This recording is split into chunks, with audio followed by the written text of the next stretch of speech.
On the morning of September 11, 2001, 19 men armed with box cutters directed by a man on dialysis in a cave fortress halfway around the world using a satellite phone and a laptop directed the most sophisticated penetration of the most heavily defended airspace in the world, overpowering the passengers and the military combat-trained pilots on 4 commercial aircraft before flying those planes wildly off course for over an hour without being molested by a single fighter interceptor. These 19 hijackers, devout religious fundamentalists who like to drink alcohol, snort cocaine, and live with pink-haired strippers, managed to knock down 3 buildings with 2 planes in New York. While in Washington, a pilot who couldn't handle a single-engine Cessna was able to fly a 757 in an 8,000-foot descending 270-degree corkscrew turn to come exactly level with the ground, hitting the Pentagon in the Budget Analyst Office where DoD staffers were working on the mystery of the $2.3 trillion that Defense Secretary Donald Rumsfeld had announced missing from the Pentagon's coffers in a press conference the day before, on September 10th, 2001. Luckily, the news anchors knew who did it within minutes. Osama bin Laden. The pundits knew within hours. Osama bin Laden. The administration knew within the day. Terrorists who committed these acts and those who harbor them. And the evidence literally fell into the FBI's lap. That a hijacker's passport was found blocks from the World Trade Center crash site, if you can believe that. But for some reason, a bunch of crazy conspiracy theorists demanded an investigation into the greatest attack on American soil in history. That investigation was delayed, underfunded, set up to fail, a conflict of interest, and a cover-up from start to finish. It was based on testimony extracted through torture, the records of which were destroyed. It failed to mention the existence of WTC-7, Able Danger, P-TECH, Sibel Edmonds, OBL and the CIA, and the drills of hijacked aircraft being flown into buildings that were being simulated at the precise same time that those events were actually happening. It was lied to by the Pentagon, the CIA, the Bush administration, and as for Bush and Cheney, well, no one knows what they told it because they testified in secret, off the record, not under oath, and behind closed doors. It didn't bother to look at who funded the attacks because that question is ultimately of little practical significance.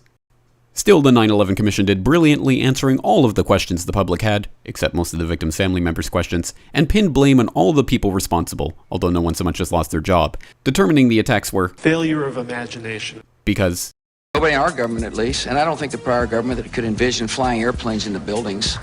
Except the Pentagon, FEMA, NORAD, and the NRO. The DIA destroyed 2.5 terabytes of data on Able Danger, but that's okay because it probably wasn't important. The SEC destroyed their records on the investigation into the insider trading before the attacks, but that's okay because destroying the records of the largest investigation in SEC history is just part of routine record keeping. NIST has classified the data that they used for their model of WTC-7's collapse, but that's okay because knowing how they made their model of the collapse would jeopardize public safety. The FBI has argued that all material related to their investigation of 9/11 should be kept secret from the public, but that's okay because the FBI probably has nothing to hide. This man never existed, nor is anything he had to say worthy of your attention, and if you say otherwise, you are a paranoid conspiracy theorist and deserve to be shunned by all of humanity. Likewise him, and her. And her, and her, and him. Osama bin Laden lived in a cave fortress in the hills of Afghanistan, but somehow got away. Then he was hiding out in Tora Bora, but somehow got away. Then he lived in Abbottabad for years, taunting the most comprehensive intelligence dragnet employing the most sophisticated technology in the history of the world for a decade, releasing video after video with complete impunity and getting younger and younger as he did so, before finally being found in a daring SEAL team raid which wasn't recorded on video, in which he didn't resist or use his wife as a human shield, and in which these crack special forces operatives panicked and killed this unarmed man, supposedly the best source of intelligence about those dastardly terrorists on the entire planet. Then they dumped his body in the ocean before telling anyone about it. Then a couple dozen of that team's members died in a helicopter crash in Afghanistan. This is the story of 9/11, brought to you by the media which told you the hard truths about his head could be seen to move violently forward. And they took the babies out of the incubators. And mobile production facilities. And the rescue of Jessica Lynch. If you have any questions about this story, you are a batshit paranoid tinfoil dog-abusing baby hater and will be reviled by everyone.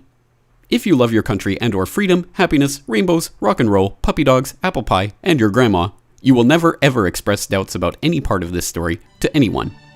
Ever.